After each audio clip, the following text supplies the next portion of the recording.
For months, I've been talking about waiting, waiting for answers, waiting for opportunities, waiting for breakthroughs, waiting for doors to open. And lately, I've been asking myself different questions. Not when will the door open, but what happens when it does? Because if we're honest, most of us spend a lot of time praying for the opportunity, but very little time preparing for it. What if the door you've been asking for opened tomorrow? Would you be ready to walk through it? That's the question I want to explore today. Because eventually, one way or the other, doors do open. And when they do, they often come with things we weren't expecting. Throughout this series, we've talked about the hidden grief of becoming someone new, feeling stuck despite doing everything right, putting our life on hold, and what waiting reveals about us. But every waiting room eventually leads somewhere, right? Even if it's not where we expected.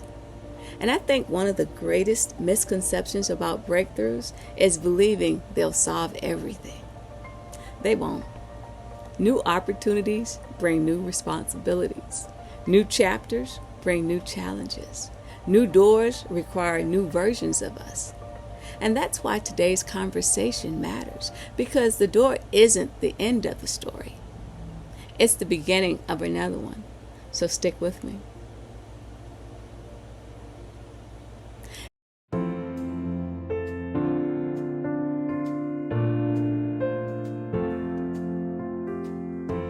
Hey y'all, welcome back to Ways of Change. If you're new here, my name is Vanessa, and this channel is about reinvention, wellness, purpose, faith, and navigating the often uncomfortable space between where we are now and where we believe we're called to be. Today we're talking about the thing we've been waiting for. The opportunity, the breakthrough, the answer, the next chapter. But perhaps not in the way you expected. Let's get into it.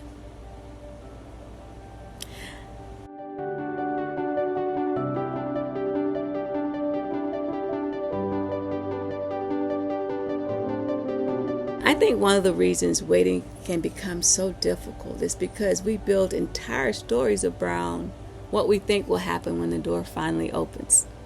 And sometimes those stories aren't entirely true. Many of us imagine open doors as permanent relief. The promotion, the retirement, the relationship, the move, the dream job. We imagine arriving, finally exhaling, finally feeling complete, finally feeling secure. But every open door comes with uncertainty.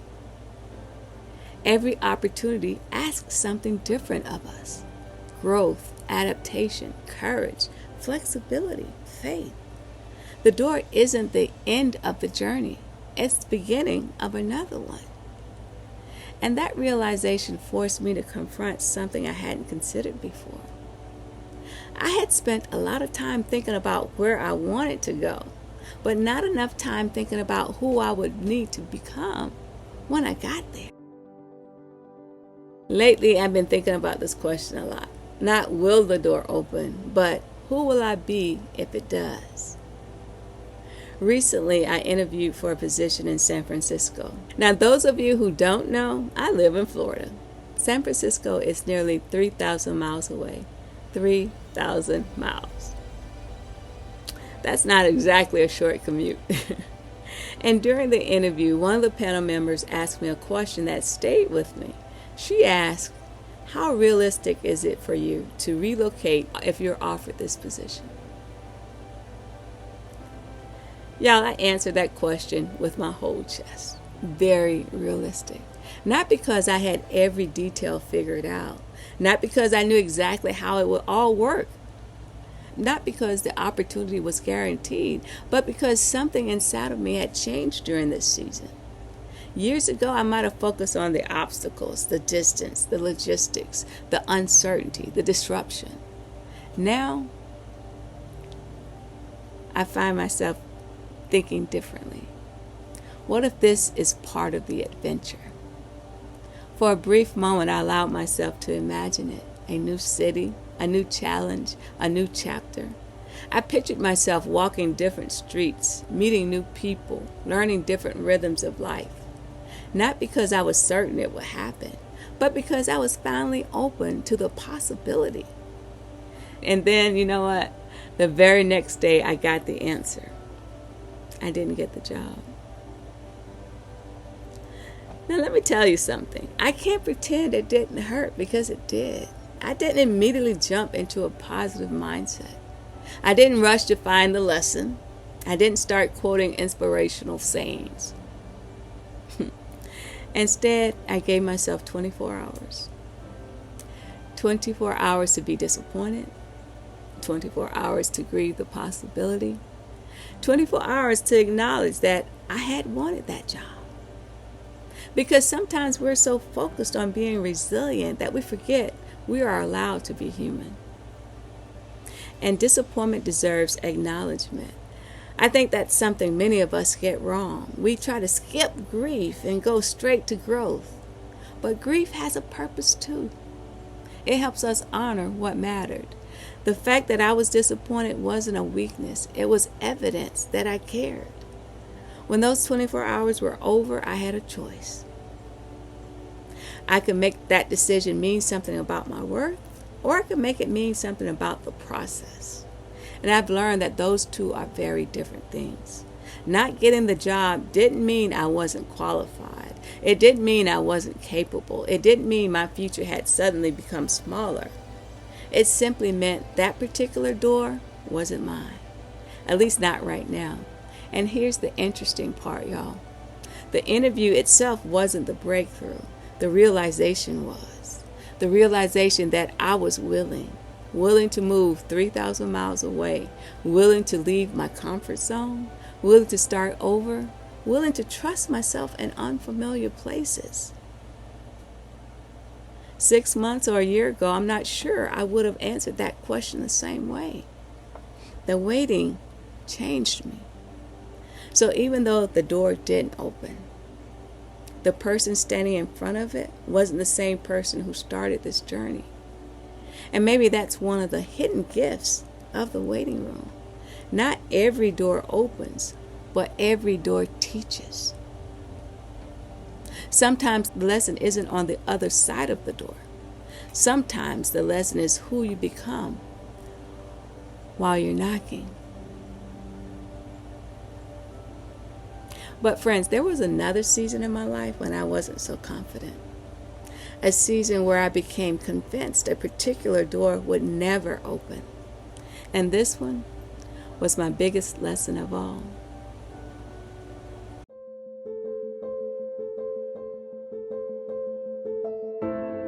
When I was in my early 20s, several doctors told me something devastating. They told me I probably would never be able to conceive a child. I remember hearing those words and feeling like the air had left the room. Because when you're young, you assume certain things about your future. You assume there will be choices, possibilities, options. And suddenly, it felt like one of those possibilities had been taken away. As you can imagine, I didn't handle it very well. If I'm being completely honest, I became depressed. I was angry, confused, heartbroken, and for a season, I became somewhat self-destructive. Not because I didn't believe in God, not because I wasn't strong, but because disappointment has a way of convincing you that your future has already been decided. I had accepted the diagnosis, and without realizing it, I had started building my identity around it. I started telling myself a story. This door is closed. This dream is over. This is how life is going to be. Then one day something shifted. Not my circumstances, my perspective. I had what I could only describe was an epiphany, a moment of clarity. I realized I had spent so much time mourning a future that hadn't happened that I had stopped living in the present. I was grieving a story that wasn't even finished. And in that moment, I had made a decision. I couldn't control the outcome, but I could control how I lived while waiting. And y'all know what? 5 years later, God proved the doctors wrong. 5 years later, I became a mother. And if you've watched this channel for any length of time, you know what happened next. Not only did I become a mother, I became a mother twice over. And then I became a grandmother. And those children have become some of the greatest lessons of my life. This isn't a story about doctors being wrong. It's a story about what happens when we mistake a current reality for a permanent future. Because that's what waiting tempts us to do. We get a rejection and assume we'll never be chosen. We experience a delay and assume we'll never move forward. We encounter a closed door and assume there are no more doors. But life has taught me something, y'all. And God has taught me something more. Never confuse not yet with never. Because some of the most beautiful chapters of our lives begin after we've stopped believing they're possible.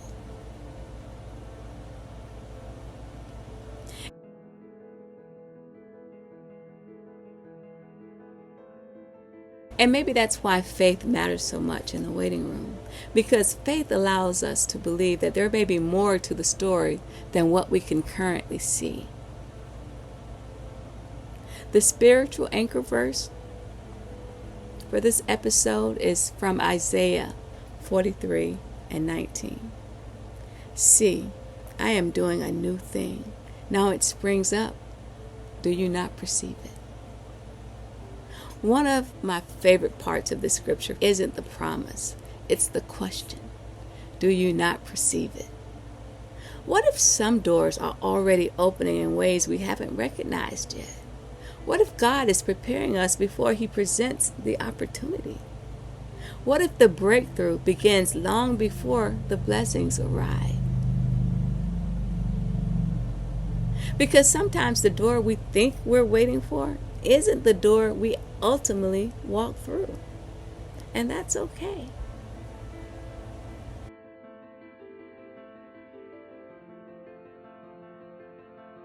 What if the next chapter doesn't look exactly like the dream? What if it's different? What if it's better? Some of the best things in my life weren't planned. They unfolded. And maybe that's true for your story too. Maybe the opportunity you've been waiting for arrives wearing a disguise. Maybe the blessing comes through a door you weren't even watching. And that realization has led me to one final conclusion. One that completely changed how I think about breakthroughs. Y'all, I've come to believe that the real breakthrough isn't the job, the move, the retirement, or the promotion. The real breakthrough is becoming the person who can handle those things. Because opportunities come and go. Character stays, faith stays, wisdom stays, resilience stays. And that's what this waiting season has been building. Today I want to invite you into a mindfulness moment. A moment to breathe, a moment to imagine what it feels like to trust yourself enough to walk through whatever door opens next.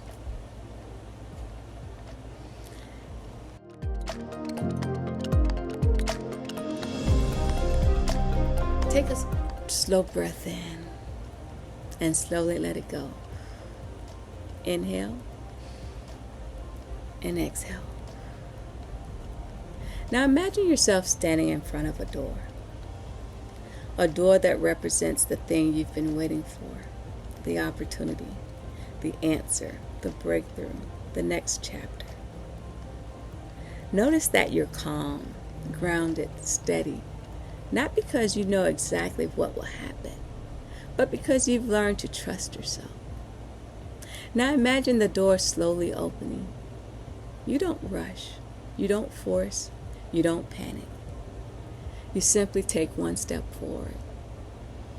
And as you step through, notice what you're bringing with you. The lessons, the resilience, the wisdom, the faith, the courage, the growth.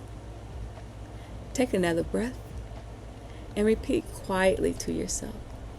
I don't need all the answers to take the next step.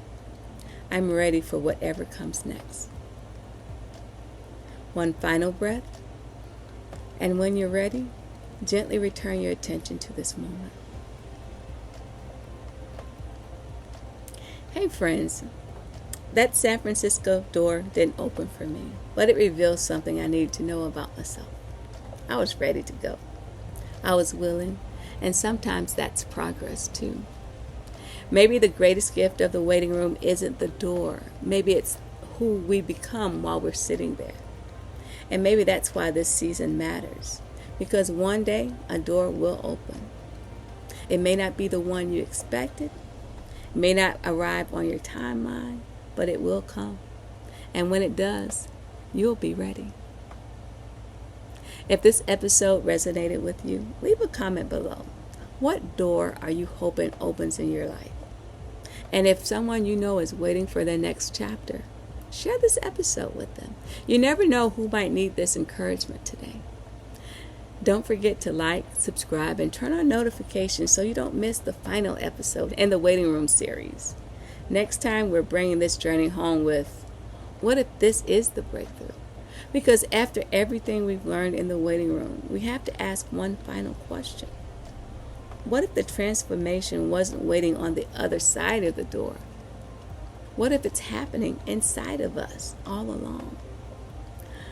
All right, y'all. I'm Vanessa, and this is Waves of Change. Remember, you're never too late, and your peace is never too far. I'll see you on the next wave.